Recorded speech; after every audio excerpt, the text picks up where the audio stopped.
जय शिवराय मित्रांनो, राज्यातील भोगवाटदार वर्ग 2 च्या जमिनी वर्ग 1 मध्ये रूपांतरण करण्याच्या संदर्भातील एक अतिशय महत्त्वाचा आणि दिलासादायक असा निर्णय राज्य मंत्रिमंडळाच्या माध्यमातून घेण्यात आलेला आहे, ज्याच्यामुळे राज्यातील 1,09,868 शेतकऱ्यांना या जमीन मालकांना याचा डायरेक्टली फायदा होणार आहे।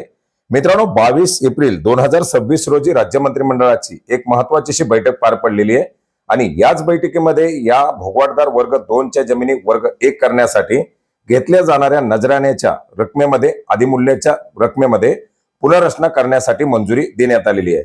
मित्रांनो, भोगवाटदार वर्ग 2 च्या जमिनी वर्ग 1 मध्ये रूपांतरित करण्यासाठी काही ठिकाणी 50% तर काही ठिकाणी 75% पर्यंत नजराणा भरावा लागतो। याच्यामुळे बऱ्याच साऱ्या शेतकऱ्यांना आपल्या भोगवाटदार वर्ग 2 च्या जमिनी या वर्ग 1 करता येत नाही आणि यास्तव या मंत्रिमंडळाच्या बैठकीमध्ये हा एक महत्त्वाचा असा निर्णय घेण्यात आलेला आहे। मित्रांनो, भोगवाटदार वर्ग 2 मधून वर्ग 1 मध्ये रूपांतरण करण्यासाठी आता भोगवाटदार वर्ग 2 चे भोगवाटदार वर्ग 1 मध्ये रूपांतरण करणे नियम 2026 ला राज्य मंत्रिमंडळाच्या माध्यमातून मंजुरी देण्यात आलेली आहे, ज्याच्यामुळे राज्यातील 1,73,560 हेक्टर जे क्षेत्र आहे अशा क्षेत्र आणि 1,09,868 शेतकऱ्यांना याचा लाभ मिळण्यामध्ये मदत होणार आहे।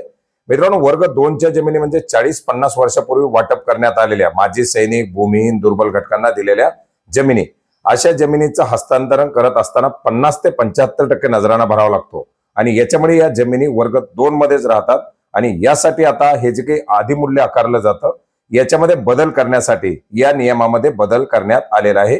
याच्यामध्ये आपण जर पाहिलं तर 2 प्रकारामध्ये हा बदल केला जाणार आहे। एकदम वाटपानंतर हस्तांतरण न केलेल्या जमिनी आणि वाटपानंतर हस्तांतरण झालेल्या जमिनी अशा 2 प्रकारामध्ये याचं वर्गीकरण करण्यात आलेलं आहे।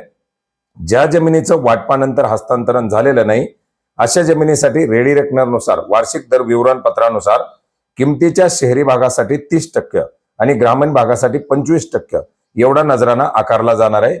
वाटपानंतर हस्तांतरण झालेल्या वापरात बदल झालेल्या जे जमिनी असतील, ज्याच्यामध्ये समजा शेतजमीन असेल ती पुढे अकृषिक वापरासाठी वापरलेली असेल, अशा जे काही जमिनी असतील अशा जमिनीसाठी रेडी रेकनरच्या किमतीनुसार शहरी भागात येणाऱ्या जमिनी करता शेती वापरासाठी 30% आणि बिगर शेती वापरासाठी 25%, ग्रामीण भागासाठी शेती वापरासाठी 25% आणि बिगर शेती वापरासाठी 20% अशा प्रकारे हा नजराणा आकारला जाणार आहे आणि याच्यामध्ये आता बदल करून हा नवीन अधिनियम लवकरच प्रकाशित केला जाणार आहे। याच्यामध्ये जमिनीचे बाजार मूल्य 50 लाखापर्यंत रक्कम असेल तर जिल्हाधिकारी यांच्या स्तरावरती त्याला मान्यता दिली जाईल, परंतु त्याची किंमत जर 50 लाखापेक्षा जास्त असेल तर अशा प्रकरणामध्ये जिल्हाधिकारी यांना शासनाची मान्यता घ्यावी लागणार आहे।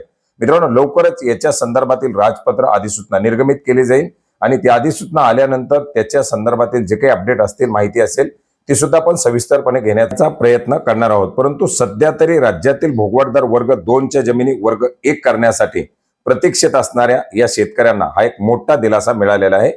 धन्यवाद।